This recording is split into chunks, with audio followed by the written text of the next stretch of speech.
فکر نمی کنم کسی باورش بشه که یه روزی بابای کارداشیان، بابای کیم کارداشیان از خودش معروفتر بوده.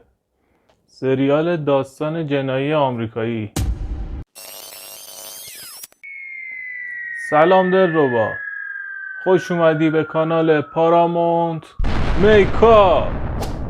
خوشحالم که با یه برنامه دیگه از پارامتر در خدمتتون هستم. امروز قراره با هم دیگه یکی از سریال‌های آمریکایی که بر اساس واقعیت ساخته شده رو بررسی کنیم.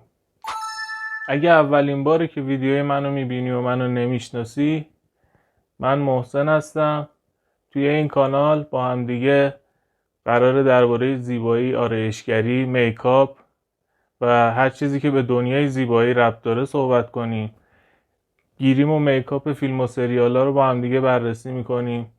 یه سری بازی‌ها و کتاب‌ها و چیزایی که مربوط به میکاپ و آرایشگری میشه رو اینجا بهتون معرفی میکنم. در کل هر چیزی که درباره آرایشگری، میکاپ و گیریم و دنیای زیبایی توی این کانال میتونی پیدا کنی. پس اگه به این موضوع علاقه داری، کانال رو سابسکرایب کن، زنگوله رو بذار روی آل که ویدیوی جدید گذاشتم سریع بهت خبر داده بشه و بیای ببینی. یه سریال آمریکایی که بر اساس واقعیت درست شده و شخصیتایی که توی این سریال وجود دارن توی دنیای واقعی هم بودن. پس طبیعتاً باید گیریم ها جوری باشه که شخصیتای توی سریال به شخصیتای واقعی خیلی شبیه باشن. پس ما اینجا چیزی که بررسی میکنیم باید میزان شباهت بازیگرا به شخصیت‌های اصلی داستان باشه. سریال داستان جنایی آمریکایی که زیر مجموعه داستان ترسناک آمریکاییه. یه سریال خیلی بلنده که هر فصلش یه داستان متفاوتی داره. فصل اولش به کارگردانی اسکات الکساندر و لری کاراشفسکیه. توی سال 2016 ساخته شده بر اساس یه داستان واقعی که دادگاه اوجی سیمپسون، فوتبالیست معروف آمریکاییه که توی اون دادگاه درباره قتل همسر اوجی و یه مردی که حالا رابطهش توی سریال کامل مشخص نیست با اون خانوم، این دو نفر به قتل رسیدن. متهم اول این پرونده اوجی سیمپسونه. گیریمور و طراح گیریم این کار ایرین کروگر مکاش که آرایشگر و میکاپ آرتیست و گیریمور و طراح جلوه‌های ویژه است و سابقه دریافت جایزه امی هم داره. ایشون گیریم این کار رو به عهده گرفته. اگه این سریال رو ندیدید حتما پیشنهاد میکنم ببینین. من اصلا توی این ویدیو اسپویل نمی کنم داستان، هرچند که داستان تاریخی اسپویل نداره چون شاید موضوعش شنیده باشید، ولی توی این ویدیو اصلا داستان رو نمیگم. میتونید برید ببینید سریال رو، حتما ازش لذت میبرید. اگه آماده اید با هم دیگه بریم واسه تحلیل این سریال.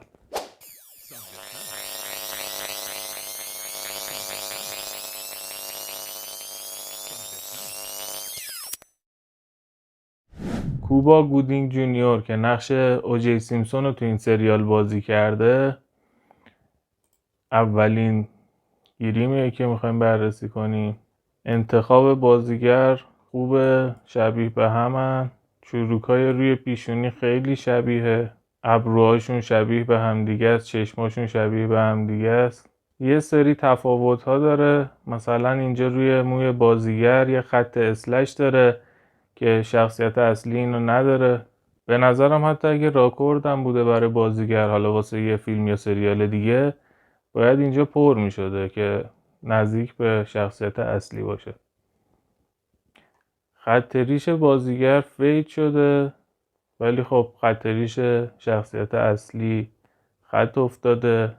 یه تفاوت دیگه که اینجا با هم دیگه دارن اینه که بینی بازیگر گوشتیه ولی بینی شخصیت اصلی اوجی سیمپسون استخونیه.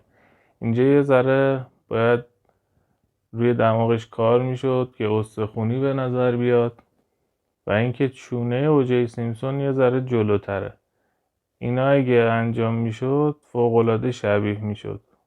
گیریم بعدی خانم سارا پالسون در نقش مارسیا کلارک، دادستانی که اگه درست بگم این اصطلاحات مدعی العمومه و در اصل همش داره تلاش میکنه که اوجی سیمپسون رو مقصر نشون بده. یعنی خب باورش اینه که واقعا قاتل اوجی سیمپسون رو میخواد اینو ثابت کنه. این بازیگر حالا نمیدونم داستانش چیه، تنها کسیه که تو همه فصله سریال هست. حالا کلی هم جایزه گرفته ولی خب به نظر من بازیش خیلی تعریفی نیست. ولی خب از اول توی همون مجموعه داستان ترسناک آمریکایی تنها کسی که از فصل اولش هست توی این مجموعه داستان جنایی آمریکا. توی همه فصلش از کلن من ندیدم دیگه بازیگر دیگه ای باشه که انقدر همیشه باشه. حالا امیدوارم که دلیلش هرچی هست موفق باشه. ما که بخیل نیستیم. گیریم بعدی آقای استرلینگ کی براون در نقش کریس داردن، خواستم بگم گاردن. ایشونم خوبه دیگه، شبیشه، چیزی نداره این واقعا. هیچ، بریم بعدی. گیلگار ستی اگه درست بگم. فکر کنم شوخی کردن با همون اصلا، چون هیچ شباهتی نداره من هرچی نگاه میکنم. حالا نمیدونم به نظر شما شبیه این یا نه؟ من فکر نمیکنم اصلا. شاید من چشام مشکل داره. حالا اگه شما فکر میکنید شبیه تو کامنت بگید، اگه فکر میکنید شبیه نیستم بگید من بفهمم مشکل از منه یا مشکل از ایناست. خب اینجا قشنگه. آقای کنت ببخشید، آقای کنت، چقدر سخت اسمش، آقای کنت چوی در نقش قاضی لنس ایتو. آقای قاضی موهاش که خیلی شبیه، چشاش هم خیلی شبیه، نه بگید نجات پرستا، شبیه دیگه به من چه. کلا بازیگر شبیه، فقط یه مقدار دماغش بزرگتر از قاضی واقعیه، یه خورده بیشتر از یه مقدار. ریشش که شبیه، یا حالا نزدیکترین کسی که تونستن پیدا کنن این بوده، نمیتونن دماغشو کوچیک‌تر کنن. خوبه در کل ریششو شبیهش در آوردن، موهاشو شبیهش در آوردن. یه خورده اگه ابروها رو روش حالا یه پودری چیزی میزدن که کم رنگ تر بشه یه خورده بهتر بود، چون ابروها تیره تر از ابروی قاضی اصلی است. در کل به نظر من شبیه اوکیه. گیریم بعدی آقای دیوید شویمر که توی سریال فرندز یکی از بازیگرای محبوب سریال فرندز، دیوید شویمر. اونجا اگه اشتباه نکنم اسمش راسکلر بود. خیلی کاراکتر باحالی هم داشت.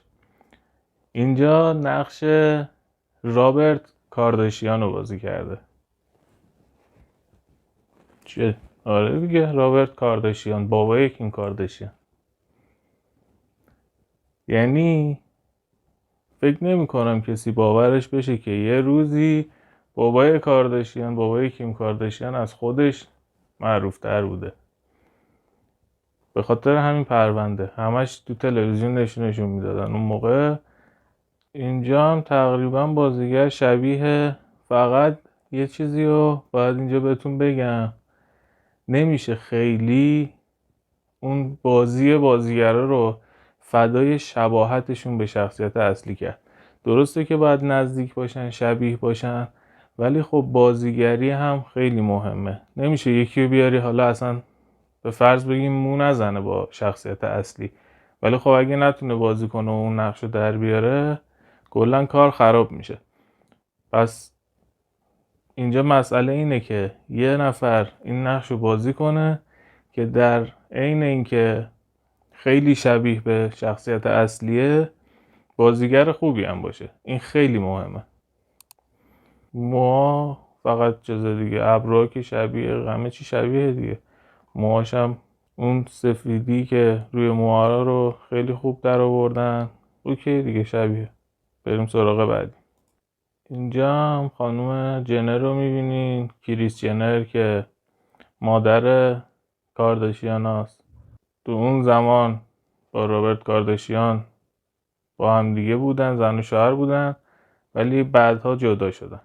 این هم از اونجایی که توی سریال اصلا نقش مهمی نداشت، همین تو حاشیه بود، فقط به عنوان زن همون رابرت کارداشیان یه جایی میومد و میرفت، اصلا زیاد مهم نبود، برای ما هم مهم نیست شباهتش، حالا چه لحاظ گیریم چه لحاظ شباهت خود بازیگر.